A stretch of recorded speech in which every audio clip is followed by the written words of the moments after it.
সবাইকে স্বাগত ম্যাথমেটিক্স 2 এর চ্যাপ্টার 3 এক্সপোনেনশিয়াল সিরিজের সিরিজ ভিডিওর শেষ পর্বে। আজকের পর্বে রচনামূলক আরও একটি গুরুত্বপূর্ণ ম্যাথমেটিক্স সমস্যার সমাধান আলোচনা করব। তো এর দ্বারা ম্যাথগুলো কীভাবে সমাধান করব তা বিগত লেকচার ক্লাসে আলোচনা করেছি, তাই সবাইকে অনুরোধ করব প্রতিটি ভিডিও ধারাবাহিকভাবে দেখার জন্য, তাহলে এক্সপোনেনশিয়াল সিরিজের ম্যাথগুলো বুঝতে অসুবিধা হবে না। তো আজকে যে ম্যাথটি আলোচনা করব, অসীম পর্যন্ত যোগফল নির্ণয় করো। দেখো প্রশ্নটি বলা হয়েছে 1 square by 1 factorial plus 2 square by 2 factorial plus 3 square by 3 factorial plus 4 square by 4 factorial plus infinity। এই ধারাটির অসীম পর্যন্ত যোগফল নির্ণয় করতে হবে। এখন দেখো এই ম্যাথগুলো করার জন্য আমরা দুটো কন্ডিশন বলেছিলাম যে উপরে যে ধারাটি রয়েছে 1 স্কয়ার 2 স্কয়ার 3 স্কয়ার, এই ধারাটি কি অনুপাতে বাড়বে সেই মানটি বা n এর মানটি নির্ণয় করতে হবে, এবং নিচের ফ্যাক্টরিয়াল মানটা কি অনুপাতে বাড়বে সেই মানটি নির্ণয় করতে হবে। এখন আমরা এগুলো কিভাবে নির্ণয় করি তা বিগত ক্লাসে দেখিয়েছি। তো দেখো উপরে যদি আমাদের n এর মান 1 ধরি, তাহলে দেখো এখানে n এর মানটি বর্গের অনুপাতে বাড়তেছে, অর্থাৎ n এর মান যদি 1 2 3 এভাবে হয় তাহলে এটা হবে 1 স্কয়ার 2 স্কয়ার 3 স্কয়ার 4 স্কয়ার, অর্থাৎ n এর বর্গের সাথে আমাদের এই 1 2 3 মানটি এভাবে বাড়বে। এখন যদি আমাদের নিচে খেয়াল করতে দেখো 1 ফ্যাক্টরিয়াল, অর্থাৎ এখানে ফ্যাক্টরিয়াল মানটা শুরু হচ্ছে 1 থেকে, তার মানে এখানে n এর মানটি হবে ফ্যাক্টরিয়াল n। তো n এর মান যদি 1 হয় তাহলে এখানে হবে ফ্যাক্টরিয়াল 1, এখানে যদি n এর মান 2 হয় তাহলে হবে ফ্যাক্টরিয়াল 2, যদি n এর মান 3 হয় তাহলে হবে ফ্যাক্টরিয়াল 3, এভাবে নিচে n এর মানটি বাড়তেছে। তো এখন দেখো আমরা এই ধারাটিকে লিখতে পারি যে ধরি ধারাটির যোগফল s = 1 square by 1 factorial plus 2 square by 2 factorial plus 3 square by 3 factorial plus 4 square by 4 factorial, এভাবে আমরা ইনফিনিটি পর্যন্ত লিখলাম। এখন আমাদের কি করতে হবে, এই ধারাটির n তম পদ অর্থাৎ নিচের অংশ এবং উপর অংশ এই টোটাল অংশটুকু আমাদের ধারাটির টোটাল n তম পদটি কত হবে, তাহলে আমরা লিখেছি তাহলে ধারাটির n তম পদ tn টোটাল n তম পদ = n স্কয়ার। কেন, আমাদের উপরের মানটি হচ্ছে আমাদের n এর বর্গ, সেজন্য আমরা লিখছি n স্কয়ার, এবং নিচে যে ফ্যাক্টরিয়াল মানগুলো রয়েছে সেই মানগুলো হচ্ছে আমাদের ফ্যাক্টরিয়াল n, অর্থাৎ নিচে ধারাটি হচ্ছে ফ্যাক্টরিয়াল n এর সমান। এখন দেখো আমরা জানি ফ্যাক্টরিয়াল n সমান হচ্ছে n ফ্যাক্টরিয়াল n - 1 এবং n স্কয়ার। এখন এখান থেকে n স্কয়ার কেটে দিই, তাহলে এখানে একটা n থাকবে, তাহলে আমরা লিখতে পারি n by n - 1 factorial, n by n - 1 factorial. এখন আমাদের এই ম্যাথগুলো করার ক্ষেত্রে আমাদের একটা বিষয় খেয়াল রাখতে হবে, আমাদের উপরে যে এনটি রয়েছে এই অনটিকে যে কোনো একটা যুক্তিসঙ্গত পদ্ধতিতে রিমুভ করতে হবে। এই রিমুভ করার জন্য আমরা কী করেছি দেখো, এখানে n - 1 + 1 এই মানটি নিয়েছি, এই মানটি যদি নেই তাহলে আমাদের এখানে n এর কোনো পরিবর্তন হবে না, কারণ কি -1 এবং +1 এটা কারাগারে চলে যাবে এবং এই মানটাই থাকবে। এখন দেখো এই মানটি আমরা কী করতে পারি, একটু সাজিয়ে যদি লিখি n - 1 এই অংশটি আলাদা করে দেবো এবং +1 এই মানটি আলাদা করে দেবো, তারপর এই অংশটি একটু বিস্তৃত করে দেবো, একটু বিশ্লেষণ করি, তাহলে দেখো এভাবে লিখতে পারি আমরা n - 1 by factorial n - 1 plus এই সেই plus 1 by factorial n - 1 1 by factorial n - 1 এইভাবে লিখতে পারি। এরপর আমরা কী করতে পারি, দেখো এখানে ফ্যাক্টরিয়াল n - 1 এই মানটিকে আবার লিখতে পারি n এর সূত্র অনুসারে, আমরা জানি সূত্র তো যে n ফ্যাক্টরিয়াল n = n - 1।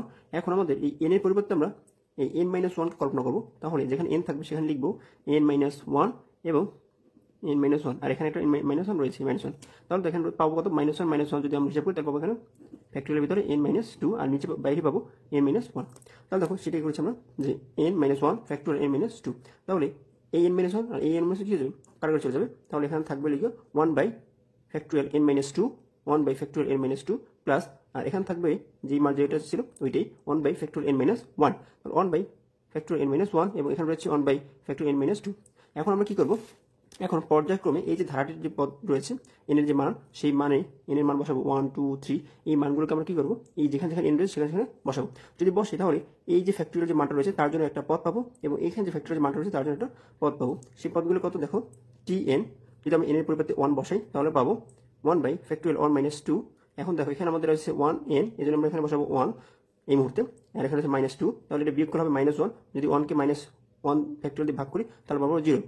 ওকে, এই সেই 0, আর এখানে পাবো দেখো 1 বাই ফ্যাক্টরিয়াল 1 - 1, তাহলে এখানে পাবো 0, তো আমরা জানি ফ্যাক্টরিয়াল 0 মান হচ্ছে গিয়ে 1, তো 1 কে যদি 1 দিয়ে ভাগ করি তাহলে পাবো আমরা 1।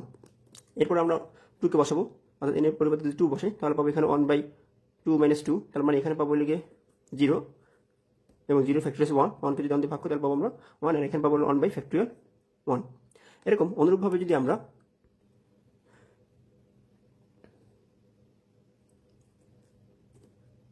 t3 t4 এর মান বসে তখন আমরা 1 by factorial 1 plus 1 by factorial 2, t4 এর জন্য 1 by factorial 2 plus 1 by factorial 3। অর্থাৎ এখানে একটা বিষয় লক্ষ্য করে তোমরা ভালো করে দেখতে পারবো যে এখানে প্রতি ক্ষেত্রে এক এক মান বাড়ছে, এখানে এক এক করে বাড়ছে, অর্থাৎ এখানে যখন 2 তখন এখানে 1, এখানে যখন 3 তখন এখানে 2।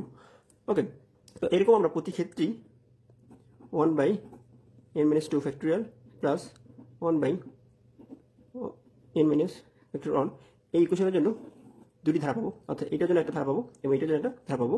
এখন আমরা কি করবো, আমরা যে T1 T3 T4 যে মানগুলো বের করেছি সেই মানগুলো সব যোগ করে দেবো। যদি যোগ করি তাহলে এভাবে লিখতে পারি, প্রথম পদ 0 + 1 প্লাস, দেখো যদি আমরা লিখি তাহলে আমরা কি করতে পারি, প্রথমে আমরা 1/n-2 এর যতগুলো পদ পেয়েছি সেই পদগুলো প্রথমে লিখেছি 0, তারপর পেয়েছিলাম 1, তারপর 1/(1) এই যে মানটা, তারপর 1/(2), 1/(2), এরকম ডট ডট ডট ডট যত আমরা এখানে এর মান বসাবো তত আমরা মানটা বারবার ইনফিনিটি পর্যন্ত নিতে পারবো।